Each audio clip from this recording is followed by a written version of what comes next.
Sziasztok, Nyakas Gábor vagyok, és köszöntelek benneteket az újabb podcastemben, és azok kedvéért mondom, akik nem csak hallgatnak, hanem néznek is.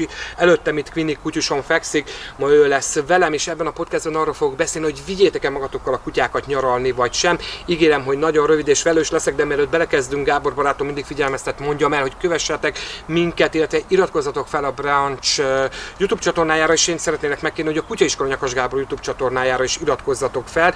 Azért leginkább, mert az itt elhangzott anyagot sokkal részletesebben fogom leforgatni minden témakörben, és megtaláljátok ezt az én YouTube csatornámon is. Szóval vigyük el a kutyát nyaralni, vagy sem? Nyár közepén van, nagyon aktuális a kérdés, és mindjárt itt az elején elmondom, hogy ne vigyétek, ez az én véleményem, mert a nyaralás nem lesz nyaralás, mert végig ott fogtok szenvedni a kutyával. Persze, mint mindig, most is vannak kivételek, vannak nagyon rutinos kutyák, amelyeket nagyon ügyesen visznek minden nap egyébként a lakókörnyezetükben is a gazdik, és igazából észre sem lehet venni, hogy ott van a gazdival. De azért ne felejtsétek el, hogy innen Magyarországról lemenni egy horvátországi vagy egy olaszországi tengerpartra, ami viszonylag könnyen, egyszerűen, gyorsan megközelíthető autóval, azért másak a viszonyok, mint itt. Sokkal melegebb a meleg, más a meleg, másképp süt a nap, leggyakrabban azért a tenger az nem folyóvíz vagy állóvíz, szóval nagyon sok veszély leselkedik a kutyára, amire fel kell készülni. Persze, ha le akarod vinni, akkor valamikor el kell kezdeni,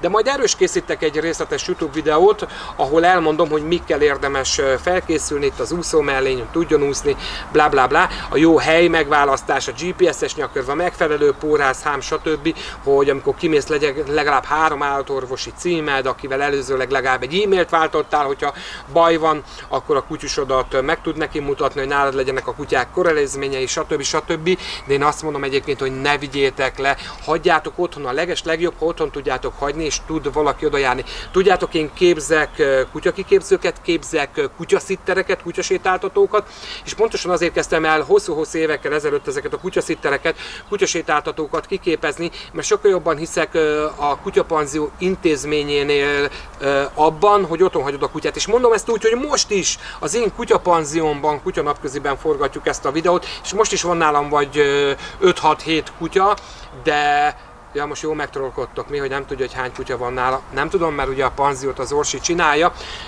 de viccet félretéve, a kutyának mindig szerintem a legnagyobb nehézség a helyváltozás. Éppen ezért is van az, hogy hozzám nem lehet kutyapanzióba jönni mindaddig, amíg valaki nem járt nálam privátórán, és nem volt legalább 3-4-szer kutyanapköziben itt a kutyája, mert ez biztosítja azt, hogy amikor ide jön hozzám a kutyanapközibe, akkor a kutya már jól érzi magát, vagy biztonságban érzi magát, vagy valamennyire otthon érzi magát.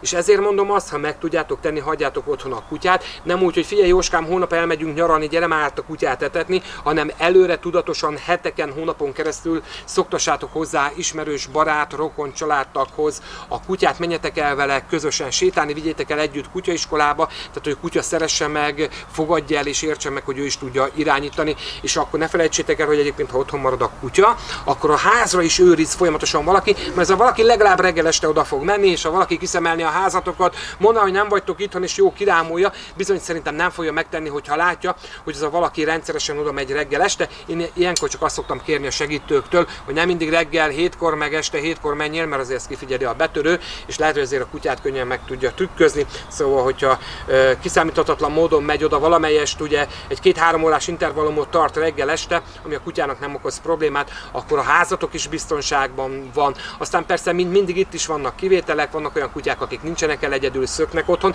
de akkor pedig azt mondom, hogy választatok egy jó kutyanapközit, ahova beszoktatjátok, és tudjátok, hogy a jó kutyapanzió, jó kutyanapközi olyan, hogy nem fogadják be egyből a kutyádat, hanem azt mondják, hogy van egy protokolljuk, amit végig kell járni, 1, 2, 3, 4, 5 alkalom, ki tudja kinél mennyi. Egyébként azt szoktam mondani a gazdáknál, hogy a kutya dönti el, eljönnek fokozatosság alapján fél óra, 1 óra, aztán itt vannak vele többet, aztán itt hagyják egy fél órára egyedül, aztán 1 órára, aztán egy fél napra, aztán egy teljes napra, még be nem szokik a kutya, és onnantól bármikor bátran, biztonsággal elhozható, itt hagyható a kutya. És ez a lényeg, mert a gazda akkor tud nyaralni, ki ki tud kapcsolódni, és ha elviszed magaddal a kutyát, az esetek döntő többségében sétáltatni a kutyát, ugyanúgy hajnalba fölkelni, ugyanúgy levinni, ugyanúgy este levinni, nem tudsz tovább aludni, nem tudsz egyszerűen magadra és a családodra koncentrálni, ha elviszed magaddal a kutyát. És megjegyzem még egyszer a videó végén, hogy persze vannak kivételek, és vannak, akik szeretnék magukkal vinni a kutyájukat, áldásomra,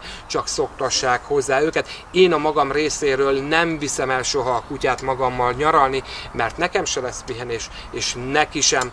Köszönöm szépen, hogy megnéztétek, hogy meghallgattátok ezt a podcastet.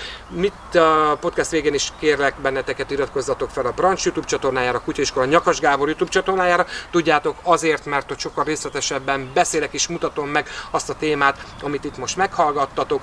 Remélhetőleg tetszett nektek, és ha tetszett, akkor küldjétek el minél több kutyás barátnak, ismerősnek. Nem sokára jövök egy újabb podcasttel. Sziasztok!